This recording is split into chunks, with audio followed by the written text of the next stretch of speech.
Assalamualaikum warahmatullahi wabarakatuh. Perkenalkan, nama saya Ul Amri dari Universitas Pancasakti Bekasi, Prodi Pendidikan Ekonomi.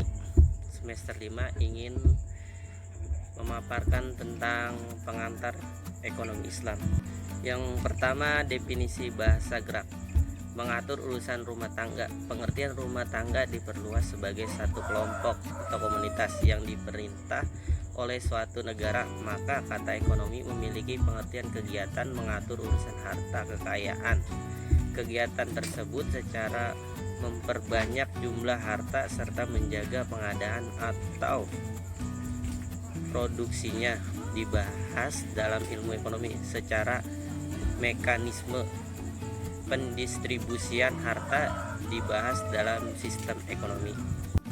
Selanjutnya, ilmu dan sistem ekonomi. Ilmu ekonomi berkaitan dengan sarana dan cara memproduksikan barang dan jasa, bersifat universal dan tidak dipengaruhi oleh pandangan hidup tertentu. Sistem ekonomi berikut berkaitan dengan pemikiran atau konsep tertentu, dipengaruhi oleh pandangan hidup tertentu, bagaimana cara mendistribusikan barang dan jasa yang dihasilkan pada masyarakat.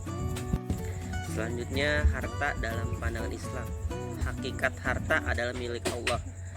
Kepemilikan manusia sebatas izinnya. Definisi pemilikan izin dari Allah SWT untuk memanfaatkan harta, izin dari Allah SWT.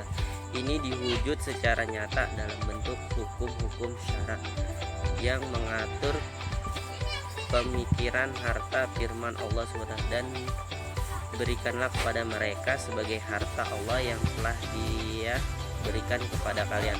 Al-Quran Surat An-Nur ayat 33. Selanjutnya, pandangan tentang ekonomi. Pandangan Islam terhadap materi kekayaan atau barang dan jasa berbeda dengan cara perolehan dan pemanfaatan terhadap kekayaan. Islam mengatur perolehan dan manfaat barang, misalnya mengharamkan pemanfaatkan kamar dan bangkai. Islam tidak ikut campur dalam hal produksi barang dan jasa. Kalianlah yang lebih tahu tentang urusan dunia kalian. Hadis riwayat Muslim. Asas sistem ekonomi. Kepemilikan, pemanfaatan pemilikan, distribusi kekayaan di tengah-tengah manusia. Sebab kepemilikan individu, bekerja, mendapatkan warisan, mengambil harta dalam rangka menyambung hidup, pemberian negara kepada masyarakat, dan harta yang diperoleh seseorang tanpa mengeluarkan harta atau tenaga apapun seperti hadiah, hibah, mahar, dan lain-lain. Selanjutnya, kepemilikan umum.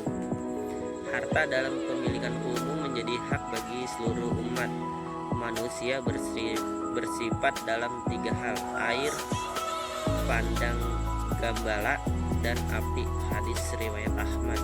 Kisam. 3 harta memiliki umum. Barang yang menjadi hajat hidup orang banyak seperti air dan energi. Barang tambang seperti minyak, gas, emas, pabrik, dan sebagainya. Barang yang secara alami tidak mungkin dimiliki secara perseorangan seperti jalan, sungai, laut, selat, atmosfer, udara, dan sebagainya. Selanjutnya, pemanfaatan harta. Tata cara pengembangan pemilikan, yakni dengan hukum-hukum jual beli, syarikah, pengelolaan tanah, dan yang misalnya. Tata cara pemanfaatan harta, yakni dengan hukum-hukum nafkah, hibah, hadiah, wasiat, dan semisalnya. Selanjutnya, pemanfaatan harta dilakukan dengan menerapkan hukum waris. Sebab-sebab pemilikan, menjalankan akad-akad muamalat, mencegah peredaran harta pada sekelompok orang, dan hukum yang semisalnya. Memecah problem kesenjangan karena perbedaan jasmani dan intelektual, perbedaan kebutuhan manusia yang membutuhkan penuhanan. Sekian pemaparan dari saya, kurang lebihnya mohon maaf. Wassalamualaikum warahmatullahi wabarakatuh.